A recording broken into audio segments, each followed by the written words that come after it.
नमस्कार। News is India पर आपका स्वागत है। फॉलो, सब्सक्राइब, लाइक, शेयर नहीं किया है तो कृपया करके इसे ज़रूर कर दें। जल्द ही नए एंकर्स के साथ आपको ज़बरदस्त विश्लेषण देखने को मिलेगा। आज हम देश के उस मुद्दे की बात करना चाहते हैं जो समूचा हिंदुस्तान सुन रहा था। एक वक्त ये लग रहा था कि जब ये चर्चा संसद में चल रही है तब कुछ इस पे नया मोड़ आने वाला है।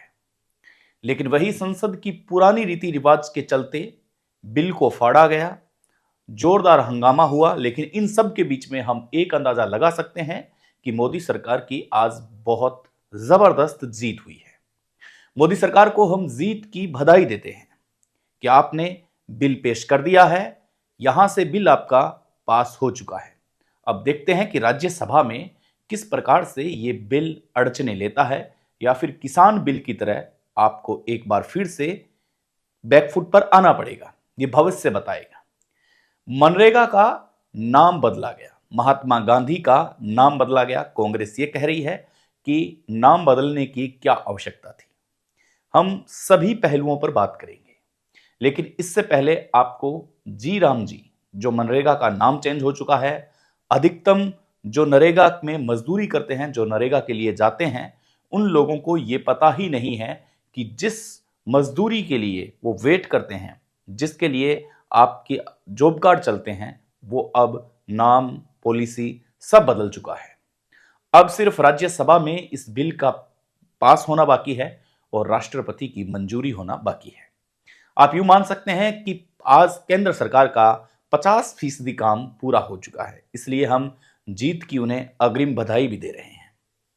अब चलिए कि 60 और 40 का जो रेशा है उस पर हम बात कर लेते हैं। केंद्र सरकार पहले पूरा का पूरा 100% वहन करती थी, तो किसी राज्य में 90% और स्टेट गवर्नमेंट है जो 10% का वहन करती थी। लेकिन अब ऐसा नहीं होगा। अब जी राम जी, जो मनरेगा का नाम चेंज किया गया है, अब उसके अंदर केंद्र सरकार 60% देगी, 40% आप स्टेट है वो खुद वहन करेगी।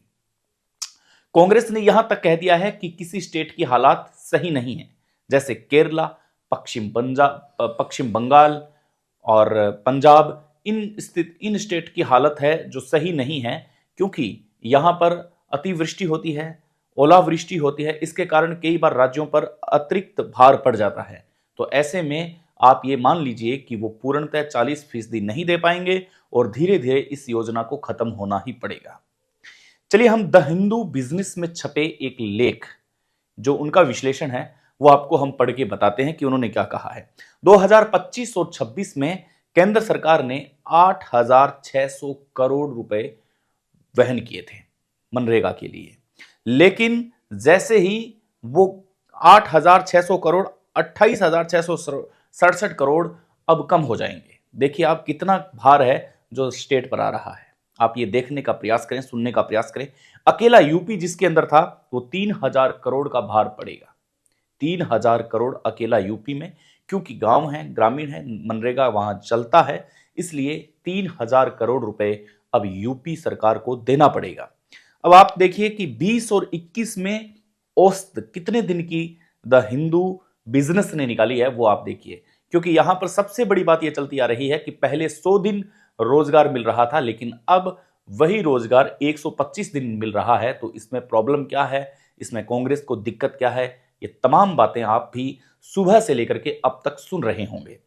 प्रॉब्लम कोई नहीं है, दिक्कत कोई नहीं है कि आपने 125 दिन कहा है, कोई समस्या नहीं है। लेकिन प्रियंका गांधी वाड्रा के मुताबिक संसद के अंदर यह भी बात कही गई कि आप चिल्ला चिल्लाकर ये कह रहे हैं कि आपने 125 दिन दिए हैं जी राम जी के लिए, नई जो योजना है उसके लिए, लेकिन आपने अब तक दिहाड़ी मजदूरी का, आपने वेतन का आपने कहीं भी जिक्र नहीं किया। कम से कम केंद्र सरकार को यह तो तय करना ही था कि आपने अगर 125 दिन दिए हैं तो भाई आप किसका वेट कर रहे हैं। कम से कम आप ये तो बताइए कि आपके पास मजदूरी के इतने दिन हैं तो वेतन के कितने दिन रहेंगे। ये सारी चीजें हैं जो गुमराह करने वाली है। कांग्रेस का ऐसा आरोप है, क्योंकि 40% भार आपने स्टेट पे डाल दिया है। धीरे धीरे इस योजना को लुप्त होना पड़ेगा, धीरे धीरे इस योजना को खत्म होना पड़ेगा। और आपने इस चर्चा को यूं बनाया है, देखिए कांग्रेस का सीधा सा इस पर वार है कि आपने जो देश की जनता को भ्रमित करने का काम किया है वो जी राम जी। आप एक ऐसा नाम लेके आए हैं जिस पर कोई आपत्ति ना करे, जिसे ये लगे कि ये राष्ट्रवादी पार्टी है, ये राष्ट्र भावना रखती है, राष्ट्र हित में सोचती है। महात्मा गांधी का नाम हटाया गया, जो कि महात्मा गांधी का कितना बड़ा रोल है इस देश के लिए वो हम सब जानते हैं। कांग्रेस का ऐसा भी आरोप है कि महात्मा गांधी के आत्मा को आज कहीं ना कहीं चोट पहुंचेगी, महात्मा गांधी की आत्मा को कहीं ना कहीं आज दर्द पहुंचेगा। लेकिन इन सब बातों में आपने 125 दिन दिए, हम मानते हैं, कोई दिक्कत नहीं है, लेकिन आपने वेतन का कहीं भी खुलासा नहीं किया है कि एक मजदूर को इतना वेतन दिया जाएगा। इस पर कोई भी अभी तक कोई बायोलॉजिकल या लॉजिकल जवाब केंद्र सरकार की ओर से नहीं आया है। अब आप इसे समझने का प्रयास करेंगे कि जी नाम ही तो हटाया है, क्योंकि कांग्रेस सरकार ने बेहद जबरदस्त अपनी योजनाओं के नाम रखे थे। तो हम उस पे भी जाना चाहेंगे, आपको बताएंगे कि आज जिस प्रकार से शिवराज सिंह चौहान ने कहा है वो आपको पढ़ के सुनाते हैं कि 25 योजनाएं राजीव गांधी के नाम पर है, 27 इंदिरा गांधी के नाम पर, यानी कि कुल 52 योजनाएं गांधी परिवार के नाम पर है। 55 शिक्षण संस्थान राजीव गांधी के नाम पर है, 21 इंदिरा गांधी के नाम पर है, 22 नेहरू के नाम पर है, 23 खेल ट्रॉफी राजीव गांधी के नाम पर है, 4 इंदिरा गांधी के नाम पर है, 2 नेहरू के नाम पर है, 54 संस्थान 51 अवार्ड नेहरू गांधी परिवार के नाम है, 39 मेडिकल संस्थान और अस्पताल है, 15 नेशनल पार्क और 15 स्कॉलरशिप नेहरू गांधी के परिवार के नाम है, 5 एयरपोर्ट बंदरगाह राजीव गांधी के नाम पर है। ये शिवराज सिंह चौहान ने ये कहा था।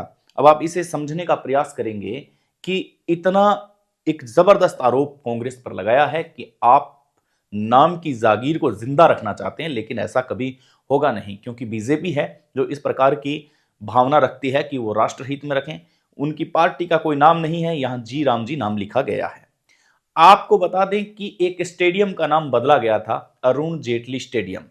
तब किसी भी प्रकार का कोई विरोध नहीं हुआ था, कांग्रेस की ओर से हल्का फुल्का हालांकि विरोध हुआ था, लेकिन अत्यधिक विरोध देखने को हमें नहीं मिला था कि अरुण जेटली आपने नाम बदला है, नाम बदलिए आप। लेकिन आप हमेशा नाम में उलझ करके रहेंगे, पुरानी नीतियां हैं। अगर आप नई चीजें रखते हैं, अगर आपने नया कोई काम किया है, आपकी नई योजना है, तो आप उसके अंदर अपने बड़े नेताओं का नाम रख सकते हैं, जिन्होंने इस देश के लिए कभी ना कभी किया, जिन्होंने इस देश के लिए हमेशा योगदान दिया।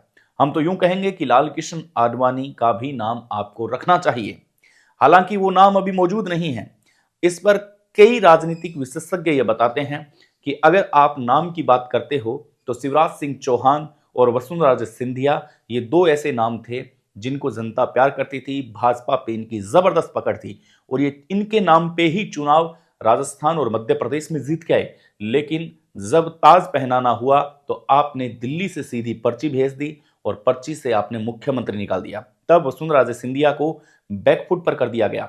हालांकि आप इनको समझने का प्रयास करेंगे कि जब नरेंद्र मोदी गुजरात के मुख्यमंत्री हुआ करते थे तब राजस्थान में सीएम वसुंधरा राजे सिंधिया थी और उधर शिवराज सिंह चौहान। तो आप देखिए कि इनका लेवल बराबर था। लेकिन आज यह हालात हो चुकी है बीजेपी की कि वसुंधरा राजे सिंधिया और शिवराज सिंह चौहान का मुख्यमंत्री पद से नाम हटा दिया जाता है, लेकिन इनका कोई विरोध नहीं करने की क्षमता। साथ बैठने वाले आज कितने सीनियर हो चुके हैं, बेबस है, लाचार है कि उनको अपनी फिक्र ही नहीं है कि हम कर क्या रहे हैं। ऐसा राजनीतिक विशेषज्ञ कहते हैं कि बीजेपी को, मोदी सरकार को, अमित शाह को ऐसा लगता है कि ये आदमी बहुत आगे जा रहा है और इनका कंट्रोल है जो हमसे कहीं हावी हो सकता है। तो उस पर जिस प्रकार से दो उदाहरण बताए वैसे ये कर सकते हैं। अब आप इसे समझने का प्रयास करेंगे बारीकी से कि क्या राज्यों पर इसका भार पड़ेगा या फिर नहीं पड़ेगा। नाम बदलने तक ठीक था कि आपने नाम बदला, सब कुछ सही किया, आपको एक जी राम जी रखा, कोई दिक्कत नहीं है। जी राम जी एक अच्छा नाम है, बढ़िया नाम है, इसका स्वागत करने योग्य नाम है, कोई प्रॉब्लम नहीं है।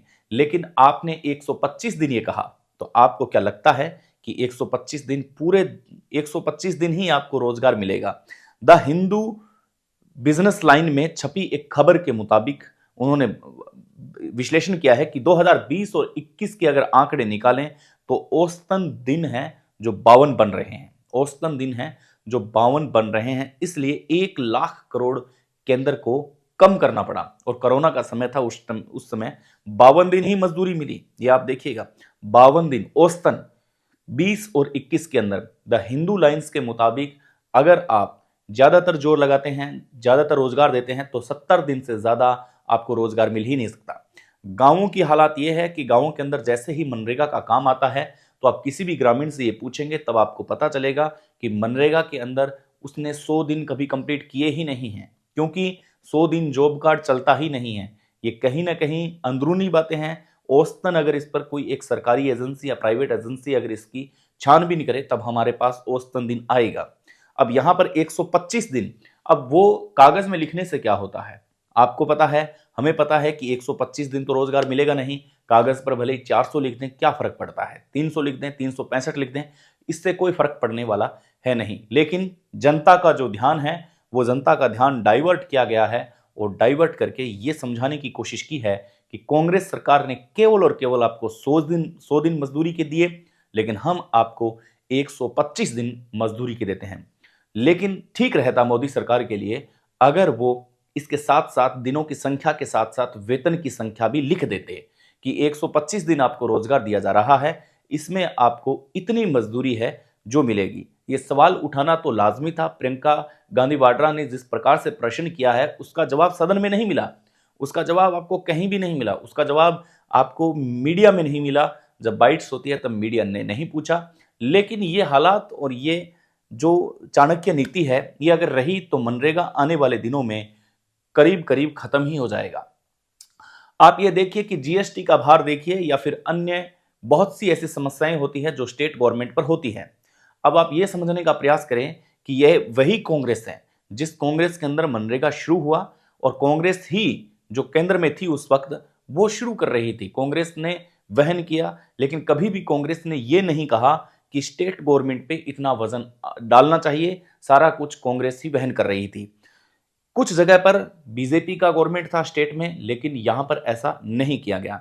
इस बात से यह मंशा तो साफ है कि कांग्रेस ने कभी यह नहीं सोचा कि स्टेट पे भार डालने की कोशिश की जाए। लेकिन मोदी सरकार ने ये अगर स्टेट पे वजन डालने की बात कही है, कोशिश की है, तो भाई इसको हम मान सकते हैं कि कहीं ना कहीं ये जबरदस्त हंगामे के बीच में ये बिल पेश होगा। जिस प्रकार से किसान बिल था, और किसानों ने जिस प्रकार से लगातार 2 साल तक दिल्ली एनसीआर की सड़कों को जाम करके रखा था, वो भी बिल वापस लेने पड़े थे क्योंकि मोदी सरकार को झुकना पड़ा था। क्या ये बिल लोकसभा से पारित हो चुका है? लोकसभा में हंगामा हुआ, विपक्ष ने उस पेज को फाड़ा जिस पेज में अंकित थी लाइनें।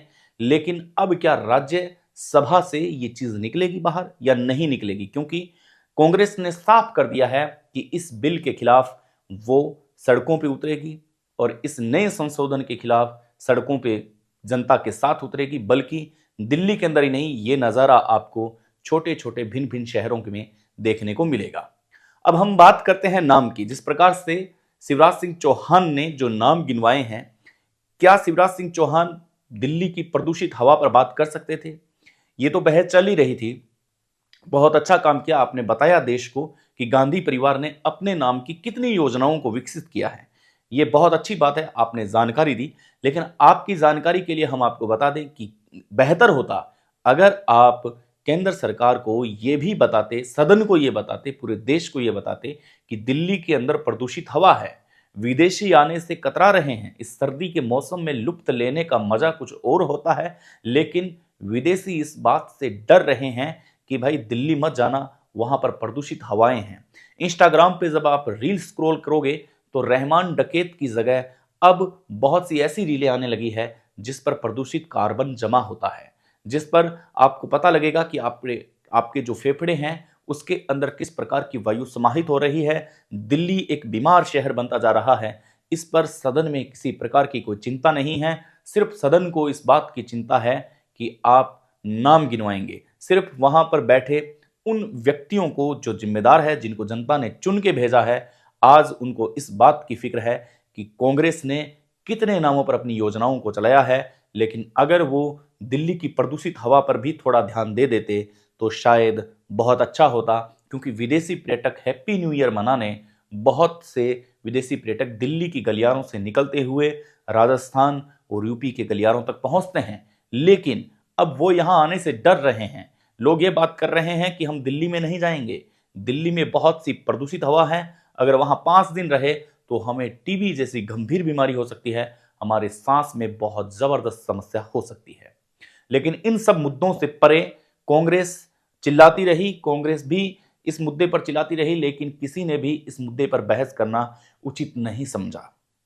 आप इसे समझने का प्रयास करेंगे कि किस प्रकार से मुद्दे को भटकाया जा रहा है। जो एक्चुअल में जो समस्या है दिल्ली शहर की, उस समस्या पर कोई बात नहीं करना चाहता, उस समस्या को कोई सुनना नहीं चाहता, और आज पूरा का पूरा दिन इसी बिल की पेशकश में लगा रहा। नेशनल हेराल्ड केस से बाहर ही निकला था देश, लेकिन उसके बाद में ये नया बिल संशोधन की प्रक्रिया पूरे देश को एक बार फिर सदन की ओर अपना ध्यान आकर्षित करती है। आने वाले दिनों में हम उम्मीद करते हैं कि अगर ये राज्यसभा से भी पास होता है और अगर बहुत अच्छा रहा तो ये जी राम जी आए, लेकिन राज्य सरकार क्या इसे खत्म करने की कोशिश करेगी? 40% भार कैसे वहन करेगी? पहले ही जो राज्य कर्ज में डूबा हुआ है वो स्टेट किस प्रकार से इस योजना का विस्तार करेगा? पहले जो मजदूरी मिलती थी, उम्मीद और अपेक्षा करते हैं कि उतनी ही मजदूरी आपको मिले या उससे कहीं 1 रुपया तो ज्यादा होना चाहिए, लेकिन उससे कम होगा तो ये कहीं ना कहीं मजदूरों के साथ अन्याय होगा। नमस्कार, नए विश्लेषण के साथ फिर हम हाजिर होंगे। तब तक के लिए जय हिंद। अगर आपने अभी तक इसे फॉलो सब्सक्राइब नहीं किया है तो कृपया करके कर लें। जल्दी हम नए एंकर्स के साथ एंट्री करेंगे। जय हिंद।